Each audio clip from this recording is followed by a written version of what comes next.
Before we dive in today, I want to ask you guys to consider giving me a birthday present. Today, the day this episode is being released, is my actual birthday.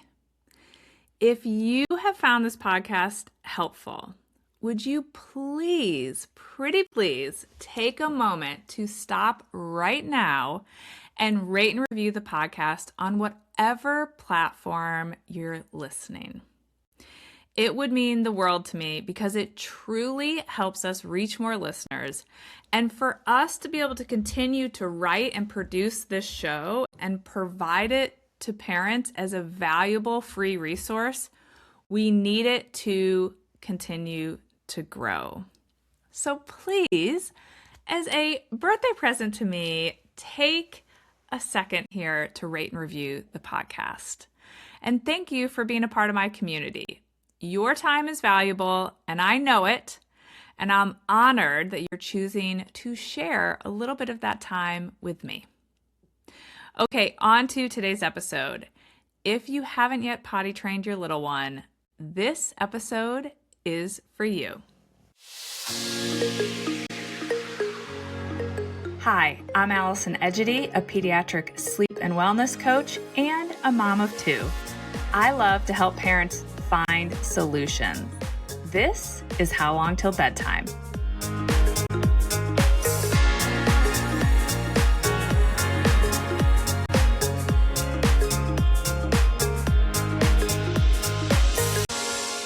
Hey there, Allison here. Welcome back to How Long Till Bedtime. If you're in the thick of potty training right now, or you're just getting ready to start, or you have a date on the calendar, but you're terrified about starting, first of all, solidarity.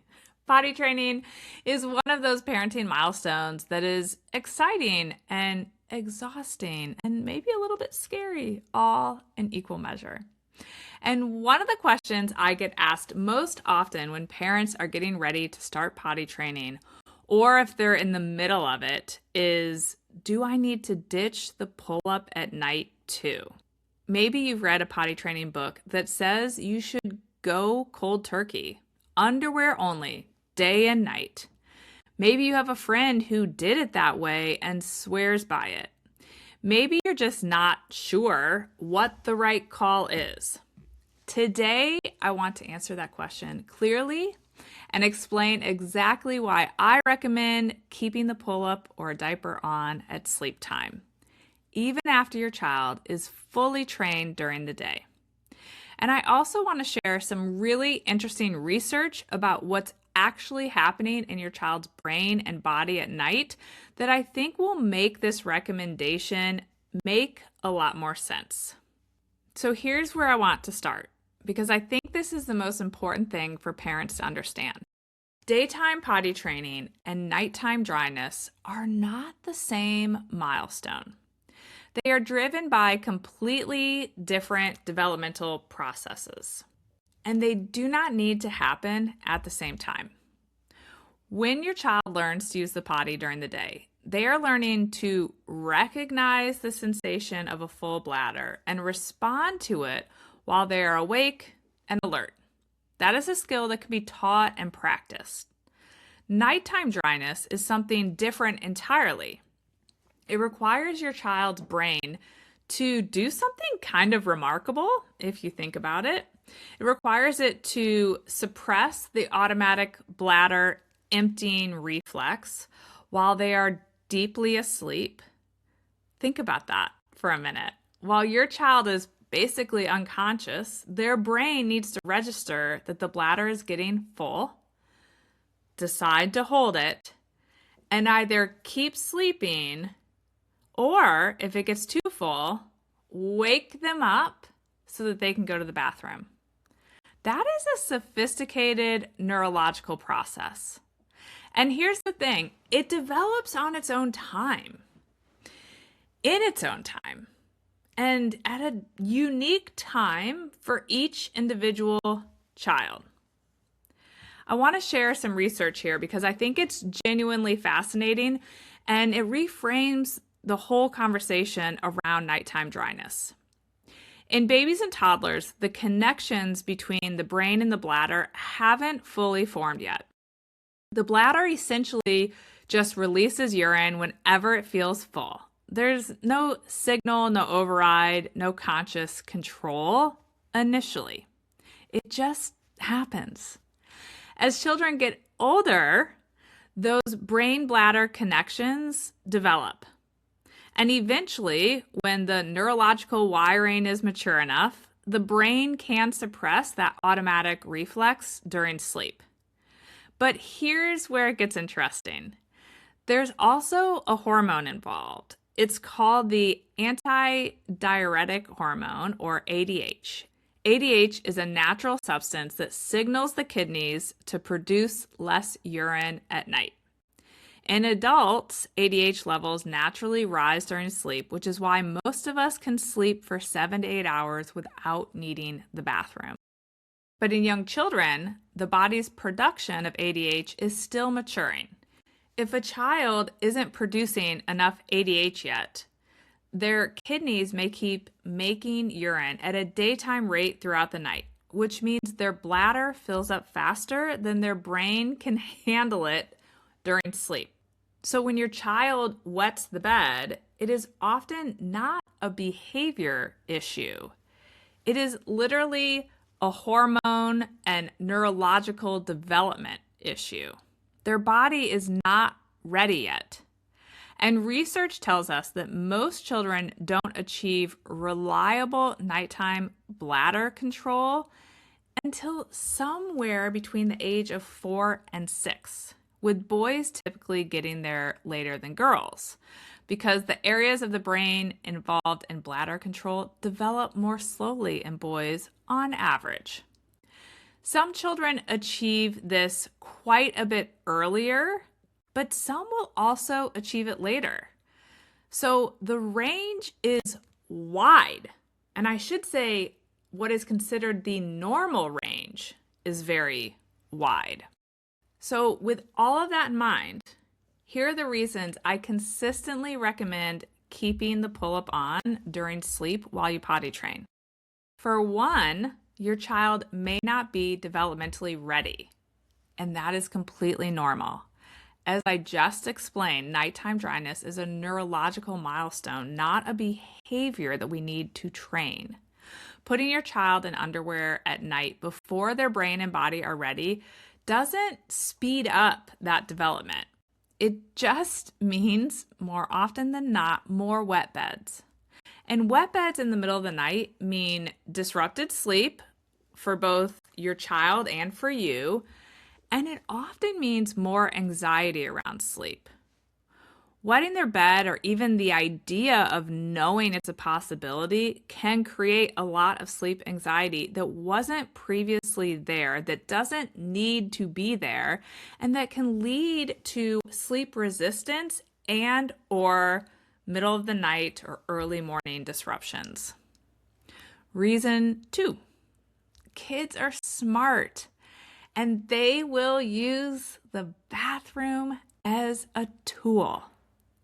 Here's something I have seen play out so many times with families I work with. I think it's safe to say I get calls that involve this situation every single week. The moment you tell a child that they should call for you if they need to go to the bathroom at night, you have handed them a very powerful card. And some kids, especially our curious, super smart, limit testing kids who may not feel like going to sleep are going to play this card, and they're going to play it often. Suddenly, you have a child who maybe was even dry leading up to potty training. They may have been dry for weeks or even months before you took on potty training, and they were sleeping all night. And suddenly, they need to go to the bathroom right after you tuck them in, or 20 or 30 minutes later. And then again, whenever they wake up during the night. It might be multiple times. And in many cases, they didn't actually need to go. They might actually go a little bit, but they didn't need to go. But because they figured out that you will come if they tell you they have to go to the bathroom, and you will get them out of bed and you will interact with them, my goodness, it is a great excuse to hang out. Keeping the pull-up on allows you to not even put that card in their deck. You never have to say, hey buddy, let me know if you need to go to the bathroom during the night. If they do, yes, fine, you can let them go. But if you never say it, you don't ever give them the card to put in their deck, they may not ever think about it. And then if they do have an accident, you have an insurance policy because you have the diaper on. I want to share how this played out with my own girls because I always think it's helpful to hear real life examples. I potty trained my oldest when she was about 2 years and 4 months old. I used a 3-day method, underwear from the moment she woke up all the way until she went to bed. And in that time, I basically stuck to her like glue. I followed her around the house at all times for 3 straight days, making sure that I was right there if she wanted to let me know she had to go to the potty. And if she didn't let me know and it started, I was able to get her to the potty immediately. It was an exhausting 3 days. I actually think she loved it because she had my undivided attention for 3 days, but it was exhausting for me. But it worked. And at nap time and bedtime, I put a pull-up on. There was no discussion. It was not a big deal. I didn't say you can call for me if you have to go potty, even though all throughout the day I was saying, let me know if you have to go potty. Let me know if you have to go potty. I just said nothing when it came to sleep, and I put that pull-up on like it was the most normal thing in the world because it was. She had always slept with a diaper on, and we never had an issue. My youngest, I potty trained when she was 3, so a little bit older, and she had been dry forever at night. I was just dragging my feet getting around to my 3 days. So I took the same approach, same diaper / pull-up situation when it came to sleep. And sure enough, in 3 days, we had her potty trained as well. And neither of my girls had any confusion about using the potty during the day or wearing a diaper or pull-up at night. It was just part of the sleep routine. And I'll note that one still woke wet from the night as we went into potty training, so before, during, and after potty training. And the other had been waking dry for months prior to potty training, and she continued to wake dry throughout potty training and beyond. But for both of the girls, we kept the pull-up on until they turned 4 years old. There was just never any needing to ask them to go potty. During the night, I never gave them that card to put in their deck. We never had an issue. And there was no bedwetting drama. There was no extra potty break drama. It was really simple. So we never had a sleep regression related to potty training or that just involved potty breaks. And that is exactly the experience I want for you and your family. So here's how I recommend approaching sleep and potty training. Don't say anything about the potty at sleep time. This is really important. When it's time for a nap or bedtime, just put the pull-up or diaper on. Don't make a big speech about it. Don't explain that they might still go to the bathroom in the pull-up. Don't say, call me if you need to go potty. Just put it on and move through the rest of the routine as you typically would. Because I'm assuming you are not tackling potty training while you have a sleep issue. So we want sleep in a good place. Most kids, if you don't draw attention to it, won't think much of it. If they do ask why they have a pull-up on or a diaper on for sleep, you can simply say, your pull-up is just for sleep. During the day, you wear underwear and use the potty, and at night, your pull-up keeps you dry while your body is resting. Let them try the potty as part of the bedtime routine. That is absolutely fine. It can actually be helpful to have your child try to go to the bathroom as one of the steps in their bedtime routine. But don't make a production over it. Don't worry if they don't go. Just include it naturally. If they go, great. If they don't go, no problem, because they have a pull-up on as their insurance policy. If your child does call out to use the bathroom at night, handle it calmly. If they wake up and ask to use the bathroom, you can take them. But keep it low energy, lights dim, no praise, no excitement, back to bed quickly. You don't want nighttime bathroom trips to become entertaining or fun or rewarding. If they start asking for multiple potty breaks, just start to tell them that they only get one extra, and then they can wait to go again in the morning. Watch for signs of nighttime readiness and let the transition happen naturally. When your child starts waking up with a dry diaper or pull-up consistently, and I'm talking for weeks in a row, that would be your signal that their body may be ready to try sleeping without a diaper or pull-up. You can make that transition at that point, or like me, you can just wait until they've been dry for months. But let their body tell you when that is. You do not need to force it. A note here on setting our kids up for success. And I think this is practical, and I think it can make a real difference. Once your child is in preschool mode or in these potty training times, if they are consistently wet in the morning, or they are asking you to go to the bathroom during the night and legitimately going, it is worth looking at their liquid intake in the evening. When my girls were in preschool, they had water available to them all day long. But at dinner, I would give them a small cup of water that had about 4 ounces of liquid in it. And that was it. That's all they got until the morning. No sippy cup of water in the crib or next to the bed. When they got a bit older, they did want to have some water at night. And still to this day, I give them the Munchkin's no leak sippy cup with about 4 ounces of water in it that's next to their bed each night. So if you are going to provide water, I don't recommend offering more than a few ounces.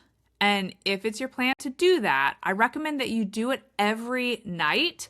So it's just part of the routine and the process, and it's not an extra request that can start to be like pulling the thread on more and more extra requests. If they ask you why they can't have more water, I would just be honest. I would say, you only get a little bit of water because if you drink a lot of water before bed or during the night when it's time to sleep, your body is going to need to wake you up to go to the bathroom. And we don't want that to happen. And we want you to get lots of great sleep all night. Kids understand more than we give them credit for. And sometimes a simple, honest explanation can go a really long way. So to wrap up, keep the pull-up or diaper on at sleep time when you potty train. You can use whatever method you want and just ignore the nighttime piece if it differs from this. Daytime training and nighttime dryness are just 2 completely different developmental milestones. And nighttime dryness happens on its own timeline, driven by neurological and hormonal development that we cannot rush. Your job is to protect your child's sleep. Limit liquids before sleep. Keep the nighttime environment calm and simple, and let their body mature at its own pace. When they're ready to ditch the pull-up, you'll know because the pull-up will start coming off dry every day, day after day.